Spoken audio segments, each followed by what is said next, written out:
So today we're going to talk about principles and concepts of editing GAR contracts. Okay. Hang on, let me get my gallery view. There we go. That's better. So first off, intros. Stephanie, you're new. Everybody meet Stephanie, and then everybody meet Angel. Hey, Angel. All right, welcome aboard, guys. Okay, so let me launch straight in. Today, what we're going to do, I hope that where I'm finding you is that you have some foundational knowledge within the Docs Plus system to be able to navigate back and forth. Stephanie's looking at me like all discerning right now. So you don't have that foundational knowledge. That's okay. We're going to talk broad principles, and then we'll boil it down into the mechanics of doing things within Docs Plus itself. Hopefully we can get to all of that today. If not, we'll get as far as we can and we'll pick up some other time. Okay? Any questions before I launch into anything here? Just a second, let me get my screens squared away so I know where I'm sending you guys to. All right. Are you all looking at my PowerPoint now, I hope? All right, thank you very much. Principles and guidelines of editing GAR documents. Like I said, big principles. So the first thing we're going to talk about is, these are just some general guidelines in terms of GAR documents, okay? General principles, the first one being exhibits are always going to be labeled A, B, and C. The exhibits are the FHA, conventional, sale or lease, contingency. Exhibits are always going to be A, B, and C, not 1, 2, or 3. What is going to be 1, 2, or 3? Anybody? It's actually going to be amendments. So exhibits are what you do and attach them to the original purchase and sale agreement and send along with the contract.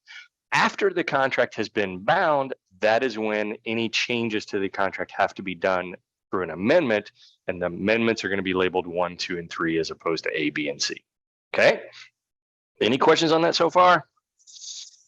Additionally, there are a few documents that, since we're talking about editing GAR contracts, there are a few documents that you should not make changes to or edit. And what are they? They are the disclosures: seller's property disclosure, community association disclosure. And if you're really going to get down to it, when it comes down to disclosures, you're only going to complete your side of the lead-based paint exhibit. Okay. Why is it that you do not want to, as the agent, make any changes on any of these documents? You could create liability for yourself, which wouldn't be a good thing. Basically. Exactly. So if you notice, like on the seller's property disclosure and the community association disclosure, I don't know if y'all realize that, but our signatures as the agent are not on either one of those documents. Those are disclosure documents. That's the seller telling the buyer information, okay? It has nothing to do with you. So therefore, you don't make those changes. Quick story, all right? When I was in the position that about where Stephanie is in her career, I had a mentor coach that was very instrumental in helping me develop my career. And he told me this story, and I learned this lesson hard from him, and I hope you do the same.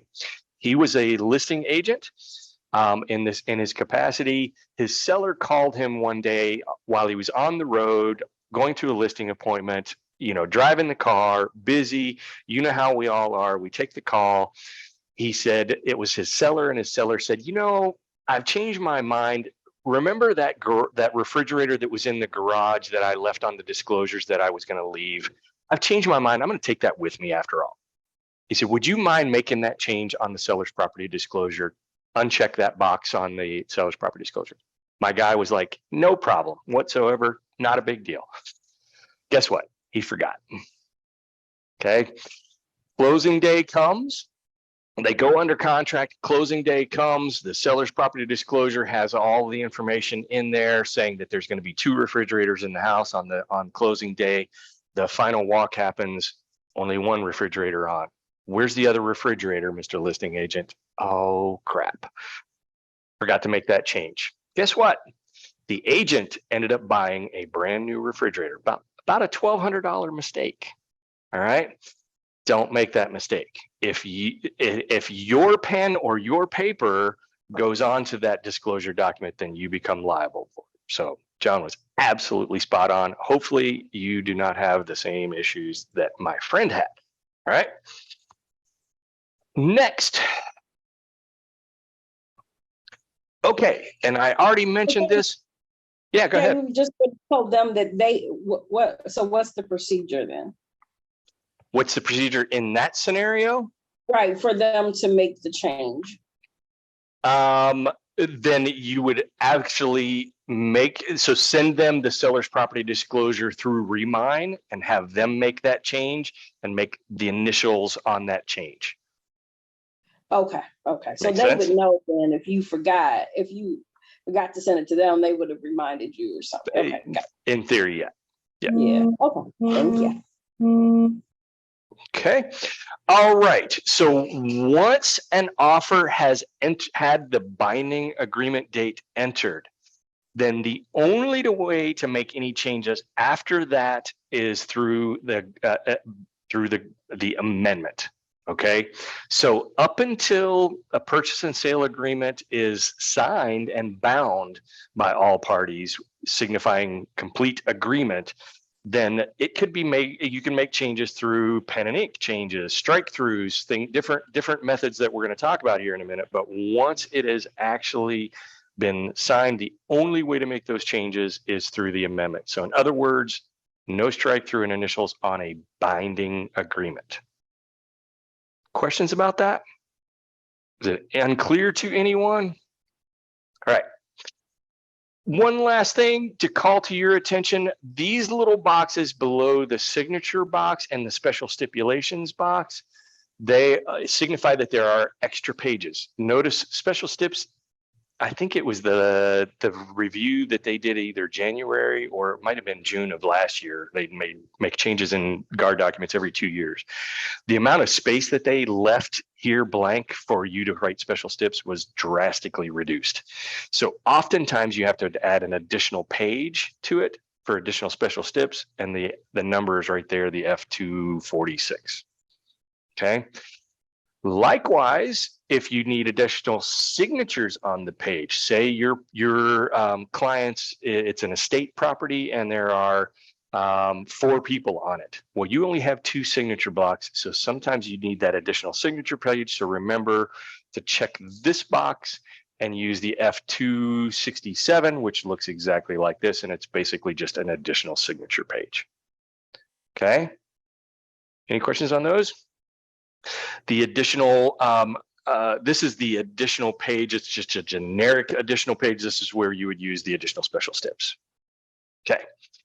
Before we start making edits to a GAR document, we need to kind of know, how does the contract and how does the Georgia Association of Real Estate treat edits that you make in a contract document? So therefore, it's really important to look at paragraph B41, and it basically has the rules for interpreting this agreement. Okay, so let's read this carefully, try to absorb it, and make sure we fully internalize this. Okay, in the event of internal conflict or inconsistencies in this agreement, the following rules for how conflicts or consistencies shall be resolved will apply. Okay, so first off, any handwritten changes shall control over anything that is pre-printed or typed, any typed provision anywhere in the document. Okay.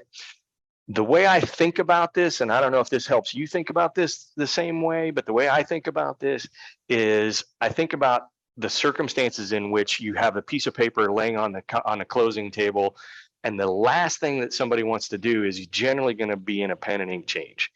So that's generally going to be the thing that resides or rides over top of anything that is pre-printed or pre-printed or typed into the provisions of the agreement. Does that make sense to everybody? Okay, so handwritten controls over pre-printed or typed. Exhibits shall control over the main body of the agreement. So if you have something in the purchase and sale agreement that says one thing and it says something different or the same in the exhibit is going to override what is in the purchase and sale agreement, the actual body of the agreement. Does that make sense?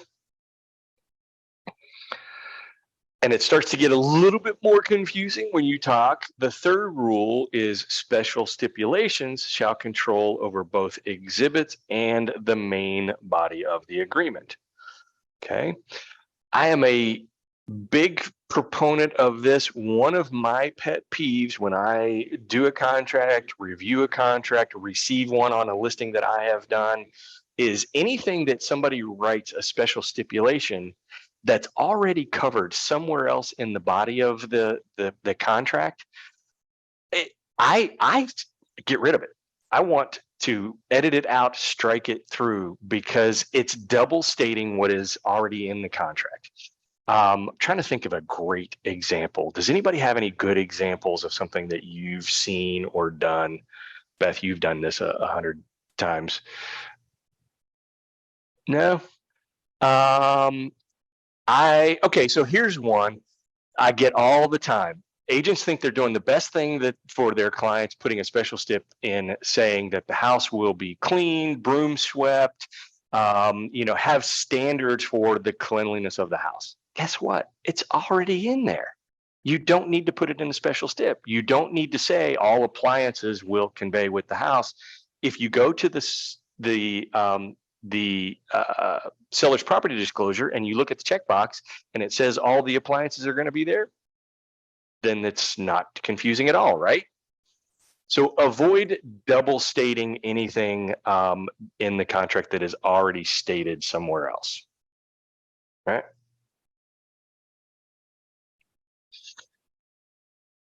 And then this one is important, and we might need to talk about this a little bit, all right? Notwithstanding the above, any amendatory clause in an FHA or a VA exhibit shall control over inconsistent or conflicting provisions contained in a special stipulation, another exhibit, or the main body of the agreement.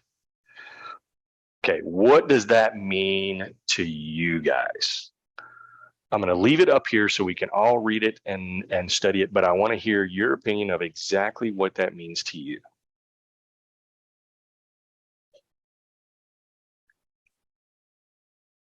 Anybody want to try?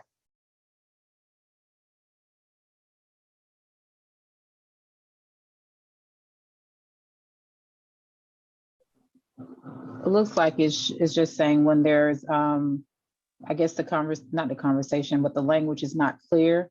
This is like the rule of thumb of how they're gonna assess the agreement. So handwritten first, exhibits next, special ships in that order. So okay, you got it. But but does everybody know what the amendatory clause is on an FHA and a VA exhibit?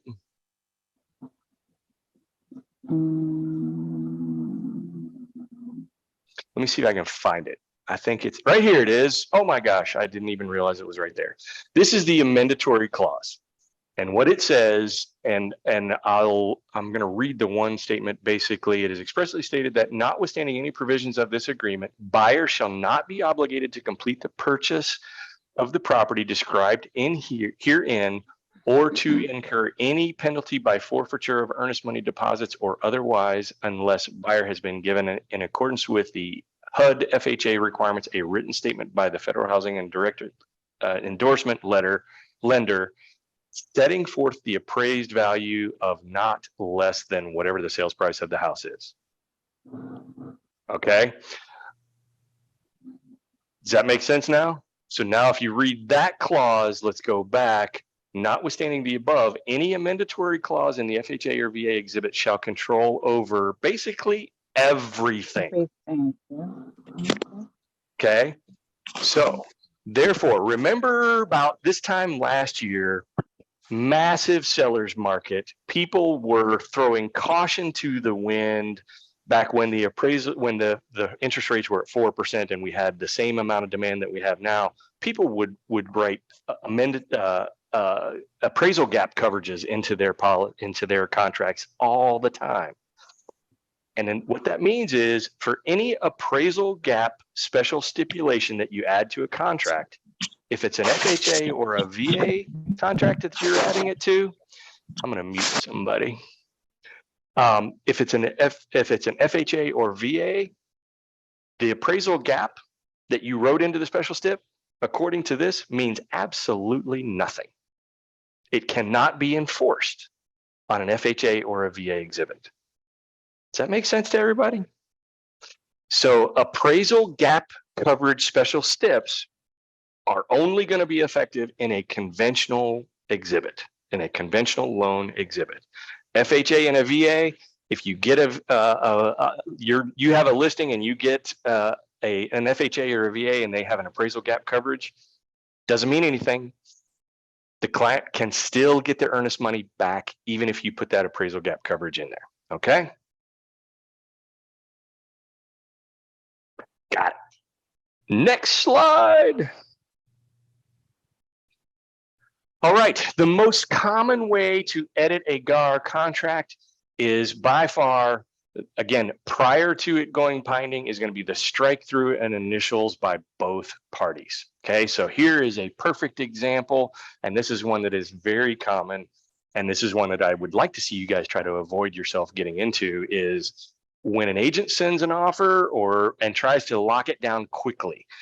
So in other words, in this case, they didn't give us enough time and we extended the time limit of the offer and mutually agreed on that because we ended up signing it and going binding after that, the 11:59 on the 17th. We did it the day after. Okay, so this is a quick and easy change to make. And it always is going to be validated by the strike through and 2 sets of initials, both parties. Makes sense? Is this one truly valid? No, the seller hasn't put their initials there. Good call, my friend. Good job, John. You're absolutely right. So this has been initialed by the buyers, but the sellers initialed on the seller's initials, but there theoretically should be seller's initials up there too, right? Good job. Okay, stop. I didn't mean to do that. Share again. Next one, let's look at some more examples. We already talked about this. This is the amendatory clause. We ended up negotiating the sales price of the house and it was 165. We ended up settling on 173. And it looks like this one is, to John's point before, this one's almost completed. One side has signed it, but apparently the other one has not yet. But you get the idea. All right, here's another one, making a change. The original came in at 0 days of due diligence. We negotiated, we ended up settling on 5 days of due diligence. Looks like 2 separate signatures or initials on this. So this one would be valid. Do we all agree? Shaking of the heads, nodding, thank you, north and south, love it.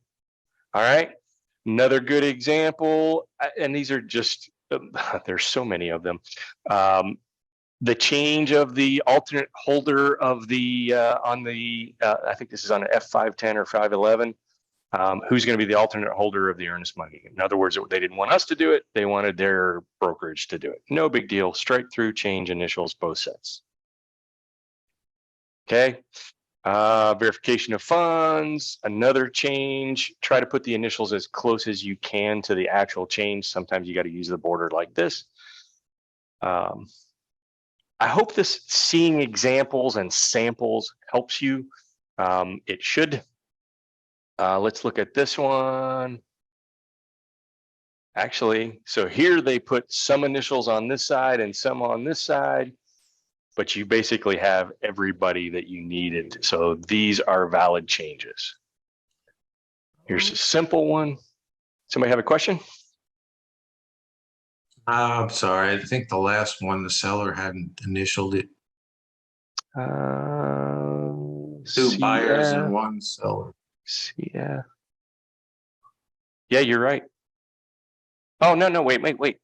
So this one is the seller. Oh, And these two are the buyers of this addition. All right. Listing agent is daughter of seller. yeah, we didn't see that. I didn't see it all the way over there. There, it was hiding. Sorry about that. Not hiding, I just didn't see it. No worries. Simple changes, eliminating one of the special stipulations on this particular contract. Second most used way to edit the terms of a contract after it has gone binding is, of course, the amendment. All right. There is one generic all-purpose blank amendment form. That is the form 701. Okay. There's also, little known, there are 11 special purpose, for lack of a better term, amendments forms, and we're going to talk about those. And I tend to use these in every situation more often than not. Okay. I know some agents that use the F701 for everything that they do and write up their own language for the other stuff, like extending the due diligence, extending the closing date. Why? When it's already pre-written and it's rock solid. All right. So this is the generic amendment form with literally blank language. Let's talk about the statement at the top of this. Now, therefore, for and in consideration of the sum of $10 and other valuable consideration paid to each contract. Y'all know what this language is from and what this nod is, and you ever have any clients ask you, hey, what's this about $10? Do I have to pay them $10? Do y'all get that question a lot? And what's your response to them? I'm curious. Go ahead, Beth. Oh, you got to unmute, sweetheart. There you go. Yeah, so I don't think they have to pay $10. It's just written into the language. Yeah, I mean, you're absolutely right. It is written into the language. And here's your script for how to explain this to your clients. If I don't have to pay $10, why is it in there? Okay. This is a nod to a salute to old English law that says Georgia law is based off of consideration. There must be consideration. Mhm. If I'm giving something to you, I have to receive something in exchange for it. So that is part of the basically a salute to old English law. It's no longer a general practice that the $10 actually exchanges hands. And the way the language is consideration paid by each to the other. So I'm giving the seller is giving the buyer $10 in exchange for this amendment, and the buyer is giving me $10 in exchange for this amendment. That is called consideration, and that is part of what is involved in every contract in the state of Georgia. Okay.